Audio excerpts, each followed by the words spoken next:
Second Timothy chapter 4. And we're looking, Paul begins what we have as chapter 4 with not just an encouragement to Timothy, but with a charge to Timothy. And the charge begins in verse 2, preach the word, preach the word. This kind of came at me yesterday when I was thinking about this.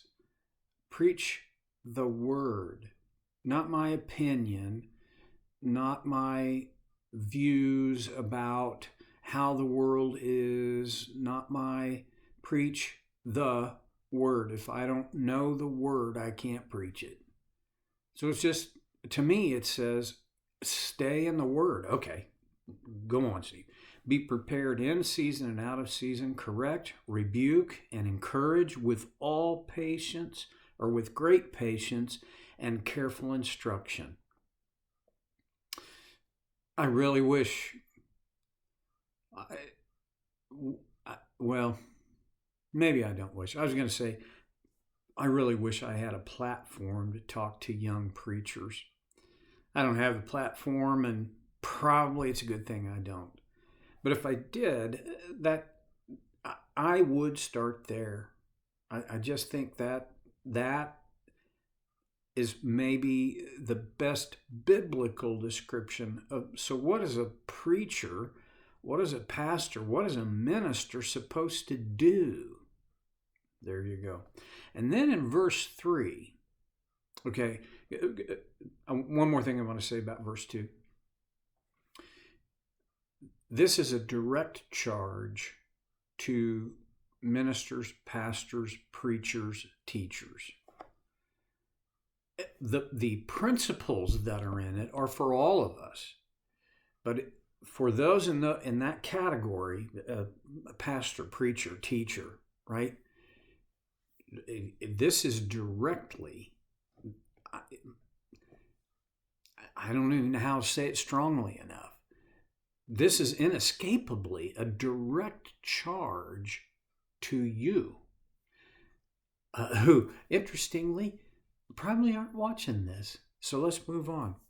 Now Paul talks about why that approach, why these things, why that charge is so important.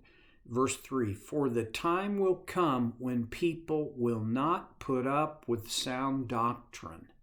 Instead, to suit their own desires, they will gather around them a great number of teachers to say what their itching ears want to hear. Okay, there it is. And it's as ancient as the original letter that Paul wrote to Timothy, and as contemporary as today. People, the time is here when people will not put up with sound doctrine. As a matter of fact, if you want to test this, introduce the idea to your preaching team or pastor or preacher or minister, whatever title you give that person. Introduce the idea to them that it would be great to have a 8-week sermon series on doctrine. And I'll tell you what's going to happen. That will go over like a lead balloon. It's not going to work. People aren't interested in doctrine. What I'm interested in what am I going to do about the current political situation.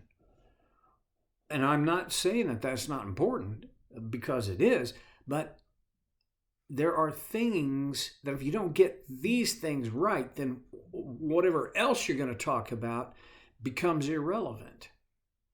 Doctrine is that thing that you've got to get right.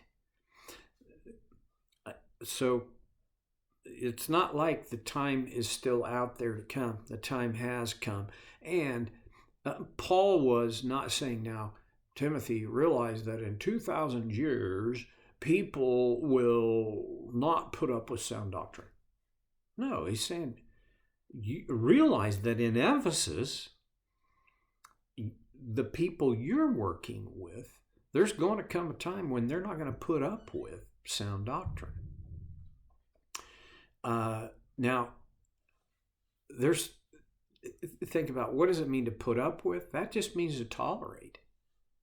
It's not, it would be bad enough if Paul had said, there's going to be a time when people will no longer embrace sound doctrine. Well, it's worse than that. There's going to come a time where people won't even put up with it. They won't even tolerate it. I think we're there, and I think we're not the first generation to be there. Now, I can look back historically and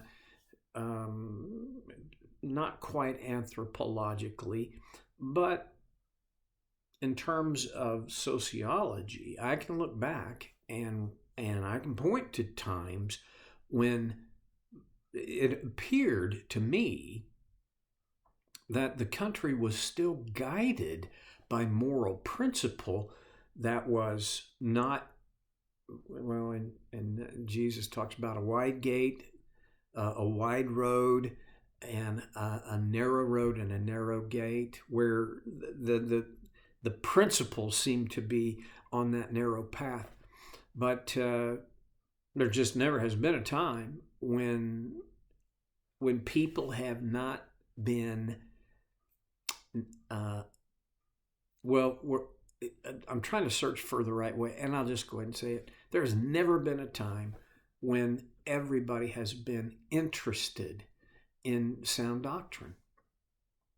Even people who profess to be Christians, who believe themselves to be Christians, they have for centuries, they have decided, can we just get off this doctrine thing?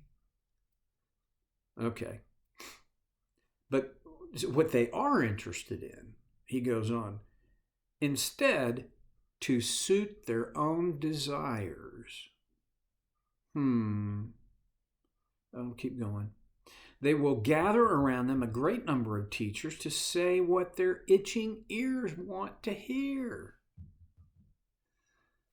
Well, okay.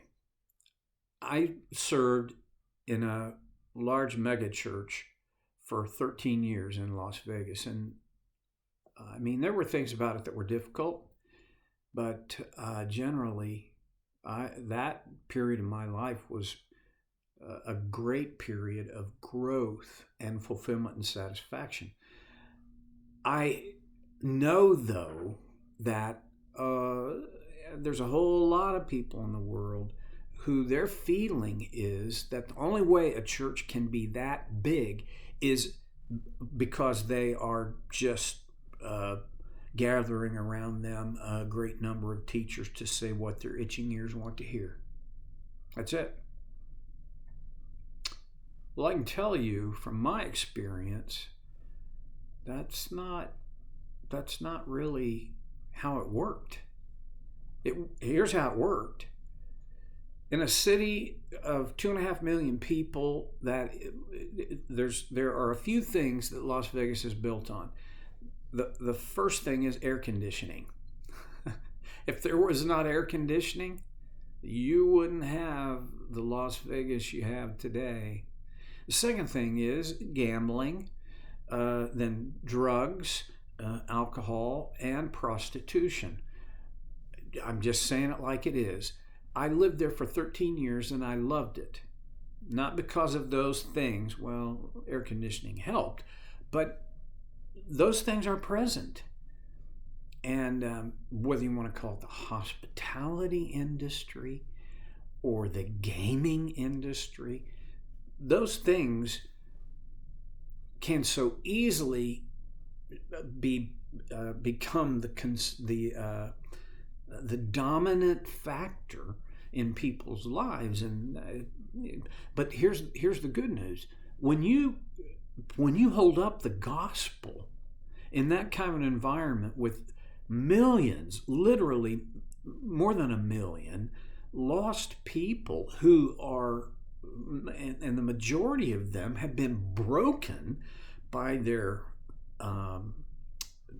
unwise choices and sin, man, you're like a lighthouse.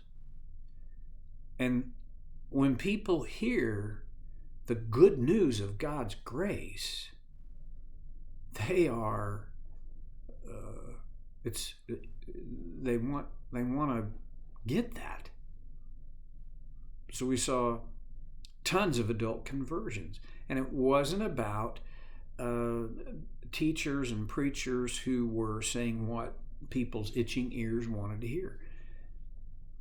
See, when Paul wrote to Timothy, he describes this time when people will not put up with sound doctrine and instead will gather these teachers who will say what their itching ears want to hear. He's not talking about the outreach of the church. He's talking about the inreach. He's talking about those within the church. It's not about lost people at all.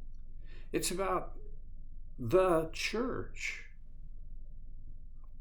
I developed this bias over time. I grew up in little bitty, narrow-minded, independent Christian churches. Now, every independent Christian church is not little bitty and narrow-minded, but a lot of them are. And now I'm going to be speaking out of my church wound, but a lot of them are in denial about it. They don't think they're narrow-minded. They think they're just committed to God and His Word. And some of them are. Some of them are little bitty because where they are, there just aren't that many people. Okay, I get that, and I have a high regard for people who stick it out when that's their world, that's the map, that's their reality.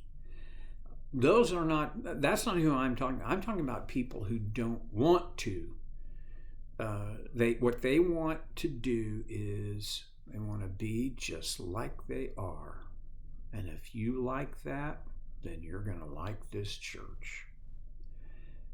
Well, what's the alternative to that? Well, one alternative that I see is we're going to be hip and trendy, and we're not going to hold back. I can throw a lot of rocks. No need. The trappings are not what Paul's talking about. He's talking about the content.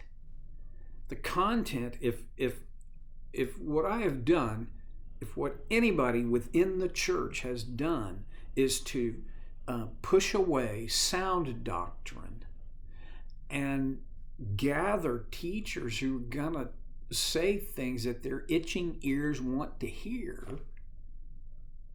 What do most itching ears want to hear?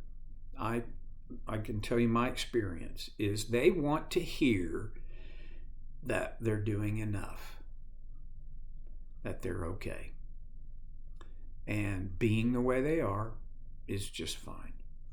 And oh, by the way, here's the second piece of that. Everybody else, they're wrong. You're right, they're wrong. Ooh, that's pretty harsh. I probably should back it off, but I'm not going to. And by the way, we're going to come back now next time and look at some specific things about sound doctrine and itching ears. I'll see you then, I hope, on Soul Care with Stevie Boy.